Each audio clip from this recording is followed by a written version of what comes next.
Now, for some of you naman guys, ito yung nagre-represent ng blessing, pero may mga balakid naman sa mga blessings ng iba sa inyo, okay? So, ibig sabihin nito, most of the time, yung mga blocks guys, yan yung mga negative, no? Negative na emotion mo, negative thoughts, negative assumptions, negative feelings, negative vibrations. Yan yung nagsisilbing balakid talaga, no? Kaya nga palagi ko kayong sinasabihan guys na you have to let go of your negative emotions, anger, hatred, resentment, grudges.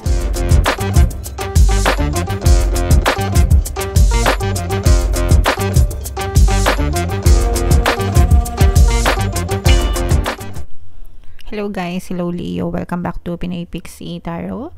Ang pamagatang episode natin for tonight is anong paparating sa inyo. So ito isang timeless reading mga kapixie para sa Leo, Sun, Moon, Rising, Sign, and Venus. So timeless reading mga kapixie, ibig sabihin anytime na mapanood nyo yung video, pwede siyang mag-resonate sa inyo mga kapixie.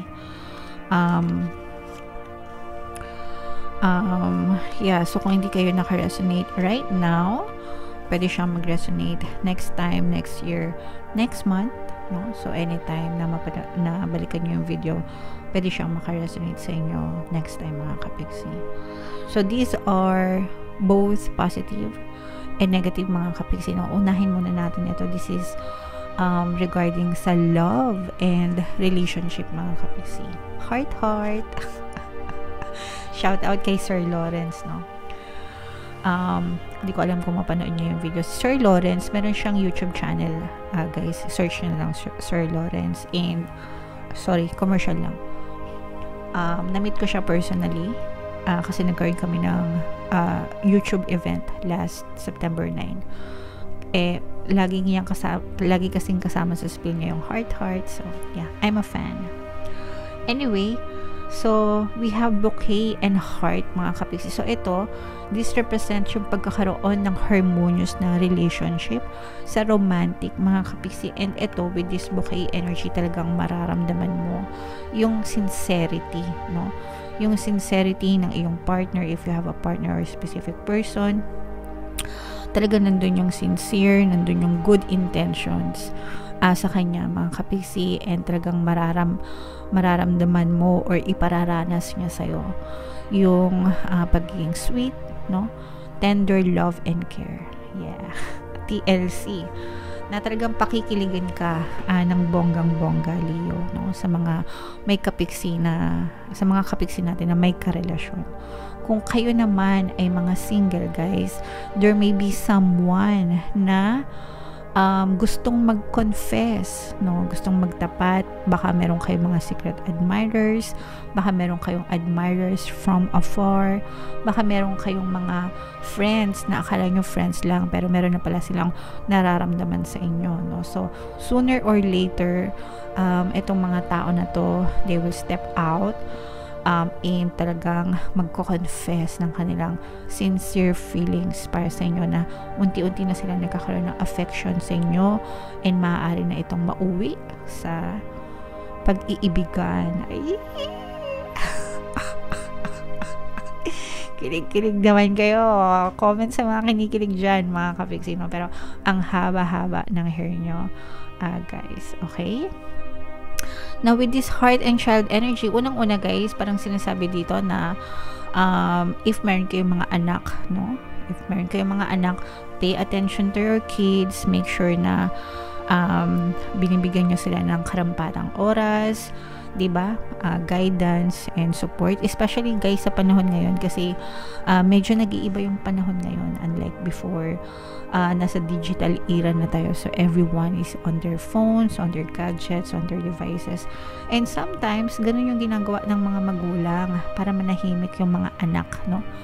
Hinahayaan na manood, na parang sometimes nawawalan na ng personal na gabay. Minsan hindi rin natin masisi, lalo na kung mga toddlers or maliliit, kasi kailangan kumilos diba, sa loob ng bahay, kailangan magluto, maglinis, maglaba.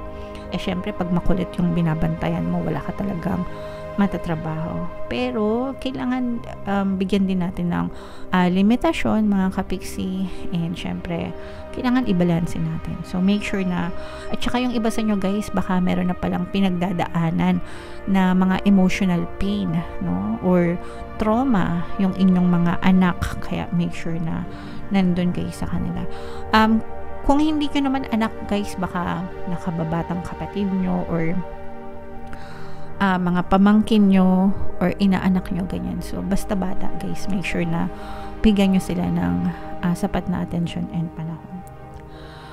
Now, for some of you naman guys, although hindi naman sa lahat, no, maaari kayong makatanggap ng news na baka buntis kayo or buntis yung mga asawa nyo kung kayo ay lalaki or baka minabuntis kayo.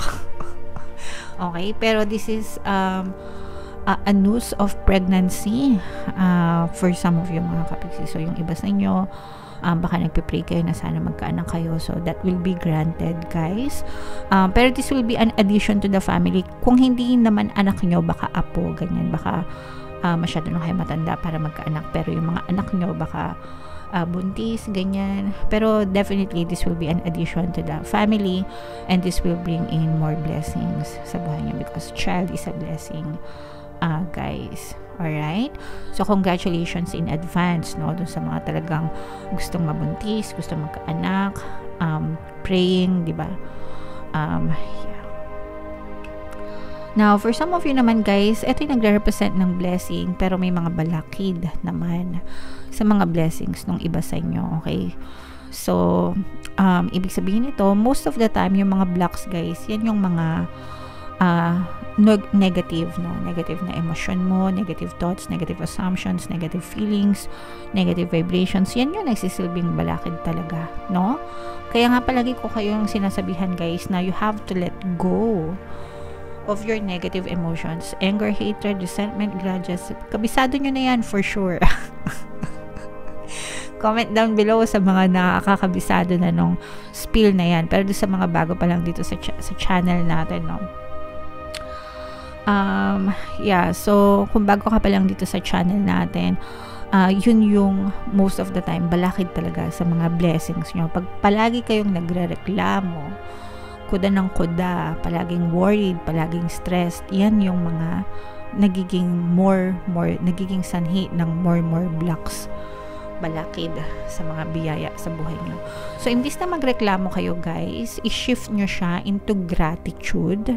Pag sinabing gratitude, pagpapasalamat, automatic yan guys.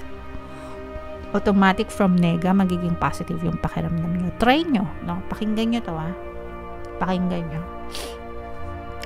Ay nako, ano ba yan? Liit-liit ang sahod ko. Ay nako, ano ba yan? Kapos na naman. Ay nako, ano ba yan? Puro utang na lang. Ay nako, ano ba yan? Ang mahal-mahal ng bilihin, diba? So, ganun yung sound, ganun yung expression kapag ka nagre-reklamo. I-shift natin siya into gratitude. Ay, thank you po kasi may sahod pa rin ako. Ay, thank you po kahit pa paano makabayad ako ng bills. Ay, thank you po kasi makabayad ako ng, may pambili kami ng pagkain. Ay, thank you po kasi ganito, ganyan. So, nakita nyo ba yung difference mga kapiksi, diba? Instant shift siya from negative to positive. Kaya kayo guys, tigil-tigilan nyo na yung kare-reklamo, okay? Tigil-tigilan nyo na guys, kasi wala talaga yun may tutulong sa inyo, no? Lalo lang kayong ma-stress, lalo lang kukunot yung noo nyo, lalo lang kayong magkaka-wrinkles, lalo lang kayong maghihirap. So, imbis na magreklamo kayo, look for something na magiging grateful kayo. I'm sure there are blessings, no? So, i-count your blessings guys and shift into gratitude para talagang maakit nyo pa sa buhay nyo yung more blessings, mga kapiksi. Okay? Alright. So, yan guys, no? Ito, i-mind nyo yan. Mind, harmonious relationship. Mind, mahal naman ako ng jowa ko. Yee! Mind, love confession, diba? Ito, mind blessings, no? Sa mga bata, no? Kung talagang gusto nyo magkaanak, ganyan. So, yeah. Tingnan natin yung additional na mensahe sa inyo guys. Shuffle natin to habang sinashuffle ko to panoorin nyo muna yung video natin regarding sa ating paano mag-manifest ng abundance video course. Kapiksi, sawa ka na ba sa mga struggles at hirap sa buhay mo? Masipag ka ba at masikap sa buhay ngunit hindi ka pa rin umaasenso? Ilang beses ka na bang nag-attempt mag-negosyo at mag-invest pero palagi ka pa rin nalulugi? Sa pagkakataon na ito ay maaaring may subconscious beliefs ka na nagiging balakid sa iyong pag-unlad at pagyaman. Introducing, paano mag-manifest ng abundance video course. Dito ay matututunan mo ma-overcome ang mga balakid mo para tuluyan ka ng umunlad, umasenso, sumagana, maging matagumpay, successful at maswerte sa iyong kabuhayan, pera, trabaho, negosyo sa labi at kaperahan ng bonggang-bongga. Dali, mag-send na ng email sa pinoypixie@gmail.com at simulan na ang iyong pagyaman ngayon. So, sa lahat ng gusto mag-avail ng course, guys, meron tayong 500 pesos na discount until September 30. Kaya i-avail nyo na yan, guys. Sobrang ganda. And meron din tayong bagong course, paano mawala ang third party at magkaroon ng harmonious na relationship para mawala yung mga kabit ng mga jowa nyo, guys. 20% discount naman yan until September 30. So, i-avail nyo na, guys. Sobrang ganda. And ito yung additional message sa inyo, guys. We have enchanted and serenity. Ito, ibig sabihin nito, guys, tanggapin natin, no? Acceptance, peace, trust. Tanggapin natin ang maluwag sa kalooban yung nangyayari sa atin. Trust the universe. Everything is happening for our highest good, no? Para sa atin din yan, kahit pangat pa yan for now, pero for sure, may mga blessings na kaakibat yan, guys.